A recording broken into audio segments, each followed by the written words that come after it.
guys, my name is Lily. I'm a fiber artist and knitwork designer, and I like to make things. So in today's video, we are going to be making this top on the Sentro knitting machine. This is going to be a tutorial. It's super easy and super beginner friendly, and it's a 1 hour project. So this would be a great project if you've never used your knitting machine before, and the payoff is so cute. So without further ado, let's just get into the tutorial. For this tutorial, you're going to need a 48 stitch Sentro knitting machine, a couple balls of acrylic waste yarn, 1 ball of DK weight yarn. I'm using some yarn that I sell in my shop. I don't sell this color, but I sell other colors, but it uses a 4.5 millimeter crochet hook. You're also going to need scissors, a 4.5 millimeter crochet hook, and a tape measure. Okay, so we're gonna start by casting on stitches 3 through 45 in the panel setting. It always stops at stitch 3 in the panel setting, which is why we started at 3. And this is gonna equal 42 stitches. And we're gonna cast on with our waste yarn. If you need a more in-depth video of how to cast on, I'll leave one in the description. But as you can see, it's really simple.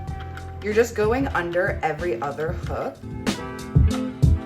And then once I reach 45, that's this stitch right here, I just make sure it goes under that little bump.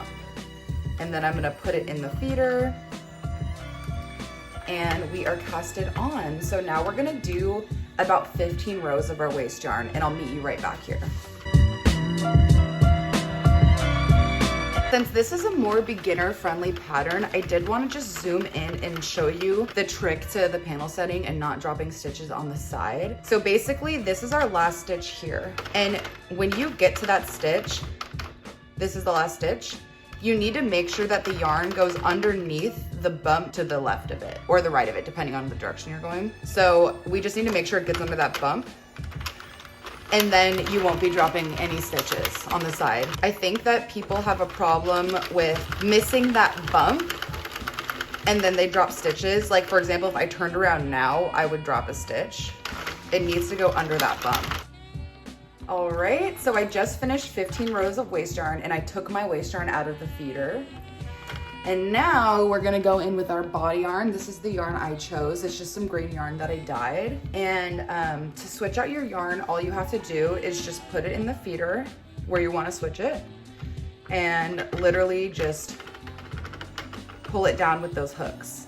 And once it's pulled down with that first hook, I like to tie these 2 ends together because it's more secure. And then you just pull it down. And if you're a super beginner, we use waste yarn because it helps give the cleanest edges at the end of the project. You might be able to see this, but the edge is just like quite raggedy and ugly when you cast on in this machine. So using the waste yarn makes the best edges, and I'll show you how to remove it later. We're gonna do 70 rows of our body yarn, so I just did 1. A lot of people ask me how I keep track of my rows in the panel setting, and I just use a stitch counting app, and it allows you to count by like 1, 5, 10, 15, 20. And so I'll just do like 5 rounds and count in my head, and then like do +5 on my phone. That's how I keep track of rows. Sometimes I also write it down on a notepad, but yeah, so it's not like, as you can't do it with this little counter here, unfortunately, but yeah. So we're gonna do 70 rows of our body yarn, and then I'll meet you back here. If you wanna make this top longer or shorter, now is your chance though. This is gonna fall at like a mid-length though, so keep that in mind. 70 rows, I'll meet you right back. I did want to just show you guys, if you ever do lose track of where you're at with your rows, number 1, don't worry too much. If you're off by like 5 rows, it's not gonna be the end of the world, but if you ever are, you can actually count them pretty easily. So under the knobs, that's where you'll be able to count how many rows you've done. So I've done 10 rows, and under this knob you can see 1, 2, 3, 4, 5, 6, 7, 8, 9, 10 rows. In the little stitch marks, it doesn't show up. Like, as you can see, it's like longer here and shorter here. So just count under the knob if you ever lose track. But yeah, like I said, just write it down, use a stitch counting app, you got this. So I just finished my 70th row. I'm just gonna cut my body yarn. And if anyone has noticed, the little feeder part broke off of my machine because I like kicked it on accident. So I'm just using my hand for the tension part. But with this yarn, you would use all 3 loops because that's the tightest tension. Or I was usually just the first loop and holding it with my hand myself. I like to control my tension, but just wanted to note that. So I just cut my yarn, and I'm gonna take it out of the feeder. And now we're just gonna go in with our waste yarn, our finishing waste yarn again. So I'm just gonna put it in the feeder, make sure it gets picked up by that first hook. and then tie a knot. And that's it. So we just did our first row. We're gonna do 15 more rows and I'll meet you right back here. All right, just finished my last row. Okay, you're just gonna take the yarn out of the feeder and turn it once, and then turn it one more time and it just pops right off. Perfect, so here is what we made, and I'll show you how to remove the waste yarn now. So this is what we made so far, and you're just gonna grab your 4.5mm crochet hook and your body yarn, and we're gonna remove this waste yarn. So I have this facing us on the wrong side here, and you're gonna find the first stitch, which is right here, and then you're gonna put your hook in this little bar next to it. Put your hook in here, and then you're gonna attach your body yarn with a little knot. And then you're gonna insert your hook again, chain one, and then all you're gonna do is put a half double crochet in every single stitch of your body work. So here's the first stitch, and I'm just gonna put a half double crochet, and then the next stitch, and so on. You're securing the bodywork stitches so that they won't come off when you remove that waste yarn. And here's what it looks like on the other side. So you're basically just separating these two from each other. So just do that all the way down the panel. And that is the last stitch there. Then you're gonna chain one and cut your yarn. Super perfect and secure. And now all you do is just unravel your waste yarn. I forgot to do this at the beginning, but I also am gonna quickly untie the two pieces of yarn that we tied when we were making this. And now you can just pull it out. And then the last thing I do is I just tie these two ends together because it kind of wants to come undone. And that is how you remove waste yarn. So it looks so much better than it would if it was just cast on edge, which looks like this. So now you're gonna do that to this side and I'll meet you right back here. All right, so now that you've gotten your waste yarn off, we are gonna make the shoulder ties, which look like this, and also the bodice tie that will go around like under your bust and tie in the back. So I've already attached, like this is gonna be like a little tank top, and I've already attached this underneath where it's gonna go. But we're gonna make two of these obviously, and I'll show you how to do that. It's kind of like a crochet I-cord if you are a knitter, but basically we're gonna make two ties that are 15.5 inches long, and that's gonna be 63 chains. So I'll show you how that works. So when you make these I-cords, you need to have 3 lengths of how long you want it to be. So we want it to be like about 15.5 inches. And then you're just basically gonna get like 3 lengths of that. So that's 2, and then that's gonna be 3. And then you're just gonna tie a slip knot there, put your hook in, and all you have to do is wrap the loose end around your hook and then just pull through. So that's one. Just wrap it around and pull through. 2.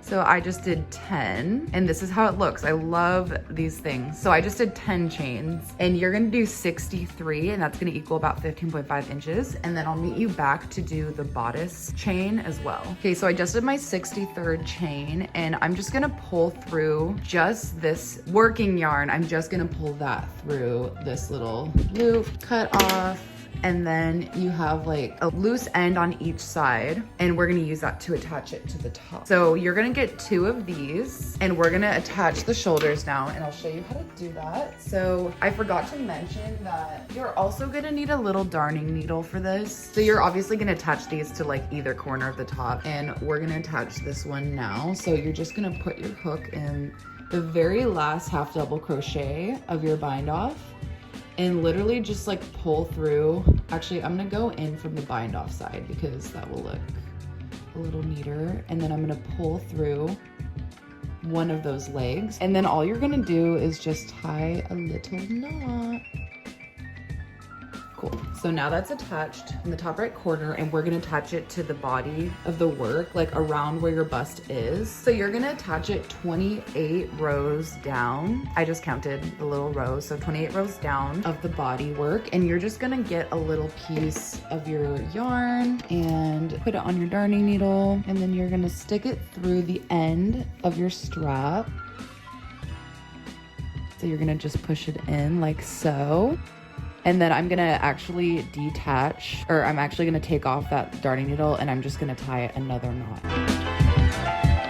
And then removing that stitch marker. So now we have our 2 straps here, and we're gonna make a very long cord that's gonna weave in through the top and then tie in the back as extra security. So my under bust is like 32 inches. I'm gonna make the tie 45 inches. So I'll have more than enough room to tie it in the back. So you're just gonna follow the same exact process of making the crochet I-cord, and just make it 42 inches long, or shorter or longer depending on if you have a small frame or a bigger frame. And I will meet you back here to show you how to assemble. All right, I got my 45-inch tie here, and I already weaved in my ends. And we're just gonna weave it through the knit on the top, and I'm gonna weave it through about 5 rows below where the strap ends here. So I'm just gonna put my crochet hook in 5 rows below, and just grab that cord and pull it through. You're gonna weave it through 1 row only, so it's like even. So you're just gonna put your hook in. So I would do every other row. So I'm gonna skip this row here, and I'm just gonna put my hook into this stitch and just pull it through like that. And then I'm gonna skip this row and then put my hook in these stitches and then pull it through. Don't overthink this though. Like, all that matters is that it's just like going through your top like that. So I'm just gonna keep doing this, and I'll meet you guys back when I'm done. And this is what it's gonna look like when you get that tie all the way in. I also weaved in my ends, and that's the top done. So I'll show you what it looks like on now. And this is what we made, guys. Oh my God, isn't this top like so cute? It's like so simple, but so perfect, you know what I mean? And I also wanna say you can definitely block the bottom pieces, and then it would like lay more flat like this, but I'm simply being lazy and I have not done that. But this is the top we made. If you like this tutorial, please give this video a like and subscribe, because then I'll know that I should make more. And I just want to thank you all so much for watching this video, and I'll see you in the next one.